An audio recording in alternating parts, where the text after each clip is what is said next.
சென்னையில் சினிமா பார்க்கும் அனுபவத்தை இனிமையாக்கிய அரங்குகளில் முக்கியமானது சத்யம் சினிமா அரங்கம். தமிழகத்தின் முதல் நவீன மல்டிபிளெக்ஸ் என்றால் அது இந்த காம்ப்ளெக்ஸ் தான். இன்றைக்கு சென்னையில் பல நவீன அரங்குகள் இருந்தாலும் படம் பார்க்க நட்சத்திரங்கள் முதல் தேர்வு சத்தியமாக தான் இருக்கும். இன்று சத்தியம் குழுமத்தில் 50க்கும் மேற்பட்ட நவீன அரங்குகள் உள்ளன.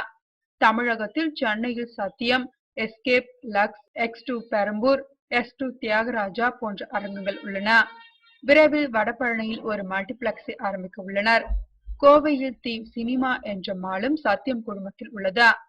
இந்த சத்தியம் அரங்குகளை மற்றொரு மெகா தியேட்டர் குழுமமான PVR வாங்க போவதாக செய்திகள் உலா வருகின்றன. PVR தரப்பில் இது குறித்து பேச்சு நடந்து கொண்டிருப்பதாக கூறப்படுகிறது. ரூபாய் 1000 கோடி வரை இதற்காக விலை பேசப்பட்டு வருவதாக கூறப்படுகிறது.